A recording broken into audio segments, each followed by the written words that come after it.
Good morning. It's Sunday the 14th of September. I'm Kirsten Aiken. And I'm Joe O'Brien, and there's no need to adjust your sets. We're just the ring-ins. We'll be here for a day or two, but it's still your quality ABC News 24. ABC News. The search has continued for a second night for a 3-year-old boy missing on the New South Wales mid-north coast. William Tyrrell disappeared on Friday morning while playing outside his grandmother's home with his sister. The search in rugged terrain near a property at Kendall, south of Port Macquarie, will be expanded this morning. Hundreds of searchers from police, the SES, the RFS, surf lifesavers and members of the public continue to look for the toddler. Look, we don't know if the young person has walked 10 kilometres, but what we're doing is expanding our search to cover every possible area so that we know that anywhere where this young child could be, we have looked at that location. Those resources of dogs, the mounted police, the trail bikes will be continuing to look out there to try and look for any indication of where the young person may have been. And there have been reports of heavy fighting near the airport in Donetsk in eastern Ukraine. The reports come in spite of a recent ceasefire agreement between the government and pro-Russian separatists. Ukraine's army says its forces earlier repelled a rebel attack on the airport. There have been bursts of artillery fire in Donetsk, the biggest rebel-held city in Ukraine. The US Secretary of State John Kerry says Egypt has a key role to play in countering Islamic State militants in Iraq and Syria. America's top diplomat made the comment on a visit to Cairo, the last leg of his Middle East tour. The United States is trying to form a broad coalition to tackle Islamic State militants and has enlisted the support of 10 Arab states. Mr. Kerry says Islamic State's message of hate is rejected by most Muslims around the world. We believe the only way to eliminate the ISIL threat is by building a global coalition that will support the Iraqi government across a number of critical efforts, including by providing military support, but also, importantly, because this won't be done by military alone, importantly, humanitarian aid, by addressing the illicit funding streams that come to ISIL, by stopping the flow of foreign fighters, which all countries can become engaged in, and by repudiating the gross distortion of Islam that ISIL is spreading to whoever will listen. Relatives of a British aid worker being held hostage by Islamic State militants have urged his captors to contact them. Earlier this month, the group threatened to kill the British hostage unless the United States halted airstrikes against it in Iraq. David Haynes was captured while working for the humanitarian organisation Acted in Syria in March 2013. In the United States, the parents of slain journalist James Foley have criticised government efforts to save their son, saying they were even threatened with prosecution if they tried to raise a ransom. Couldn't do nothing, you know. I mean, if they weren't going to rescue them, they couldn't get them home. What do? Leave your kid in jail to get beaten? No way, you know. So I think the hard part, though, is because we naively thought, you know, our government could take care of it and bring him home, it delayed our efforts. You know, we were very slow to get more active and realize, well, gee, we got to do something here. A major change of scenery today for the Prime Minister, Tony Abbott. He'll be running his government from a tent as he starts off a week-long visit to Arnhem Land. Mr Abbott is scheduled to set up camp today, about 600 kilometres east of Darwin, in a remote pocket of the Northern Territory. Before being elected, he promised to spend 1 week of every year as Prime Minister in a remote Indigenous community. A 22-year-old woman has died after a 4-car crash on the Gold Coast. Police say a car travelling south along the Gold Coast Highway crossed onto the wrong side of the road and hit 3 other cars. One car ended up hitting the front of a chemist and another crashed through the wall of a building. The incident happened around 11:30 last night at Southport. Investigations are underway and police are appealing for witnesses. Residents in Victoria's East are expected to push for the Hazelwood mine fire inquiry to be reopened at a community meeting today. The fire burned at the coal mine near Morwell for 45 days in February and March this year. Analysis by the Queensland University of Technology shows health complications from smoke may have caused the deaths of 11 people.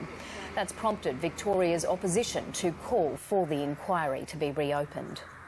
The fact that that was not considered by the Board of Inquiry means the Board of Inquiry must be reopened and must look at this issue. We've acted responsibly and appropriately in tackling what was a difficult fire situation, in supporting the families, supporting the community, and putting in place an independent inquiry and adopting the recommendations.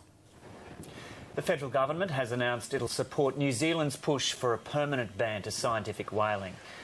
That's at a meeting of the International Whaling Committee this week. The International Whaling Commission will meet in Slovenia, and Japan's expected to reveal a plan to restart scientific whaling.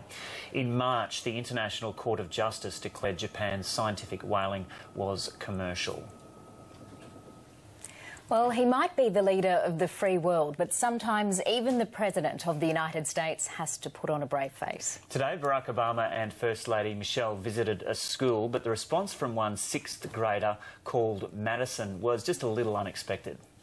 When I first heard that somebody special was coming, I really wanted it to be Beyonce. I understand. Then I figured out. Malia and Sasha would feel the same way. Oh, that you thought we were going to be Beyonce. It's a disappointment. But then I realized it was going to be you. That's even better. Oh, see there. Well, I appreciate you saying that in front of the press. I know it's not really true, but that's okay. I'd rather see Beyonce. Supporters for a yes vote have started delivering leaflets to more than 2.5 million homes. On Scotland's streets, politics has come alive. Westminster politicians and because they do a better job of it. Oh, so they're better over the than last us now. 300 years, they've done better. Oh, have they? Yeah. Oh, tell me. Passion aplenty as a nation debates its future. Go out and persuade one more of our fellow citizens to join this great Yes campaign. Will you do that? Yeah! Yes campaigners, for so long the underdogs, are now fired up. The First Minister, Alex Salmond, is touring town after town this weekend. He continues to dismiss concerns about the costs of independence, insisting voters are being turned off by his opponents' negative messages. What people want to hear from all campaigns, and what they will hear from the Yes campaign, is a positive vision about the future of Scotland. And on that ground we stand, and on that ground we're winning. From the Highlands to the Lowlands, Scotland today is a nation frantic with political activity. This is the busiest day's campaigning in this country's history as it tries to decide yes or no. In the heart of Glasgow, campaigners against independence were out in force. Their message: we're as patriotic as the next Scot, and we don't want disruption and disunity. The Better Together campaign say they have 1,000 street stalls the length and breadth of Scotland. And political foes from right and left have come together to campaign for the same cause. Well, I'm confident of victory, but I'm not complacent. I'm working as hard as everybody in the campaign. We're all doing an immense amount of work right up and down the country, and it's clear that the silent majority is finding its voice as we enter the closing stages. I am looking forward to polling day. I'm looking forward to the result. Confident, but still a lot of work to do between now and then. For Scotland, the stakes are getting higher, the referendum ever closer.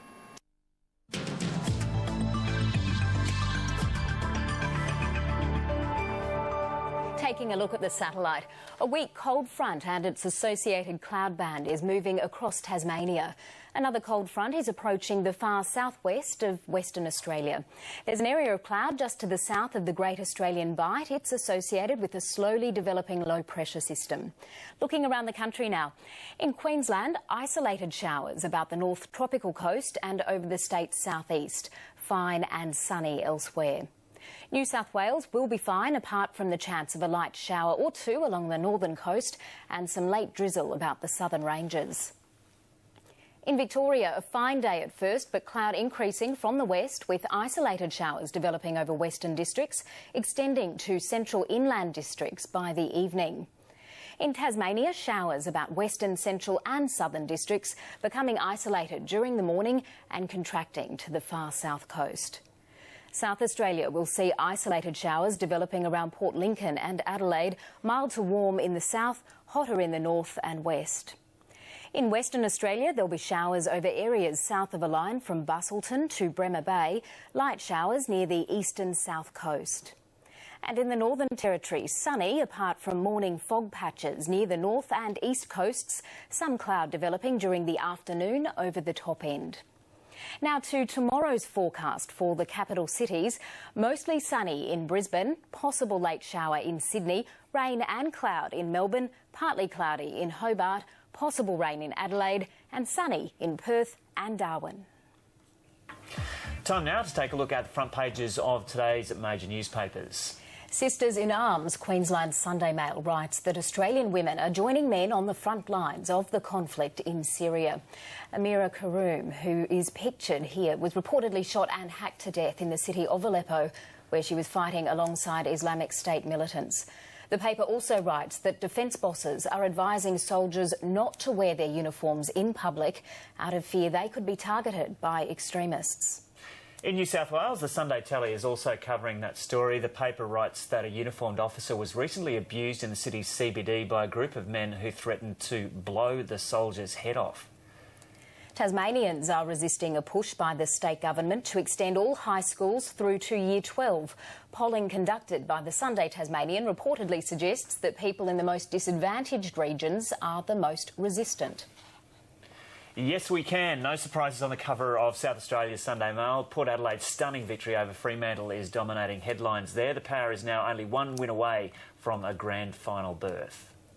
The Sunday Herald Sun writes that a protective services officer accused of raping and torturing a woman has been permitted to keep policing Melbourne's rail network despite the claims against him. His alleged victim says efforts to investigate the incident have been hampered by Victoria Police.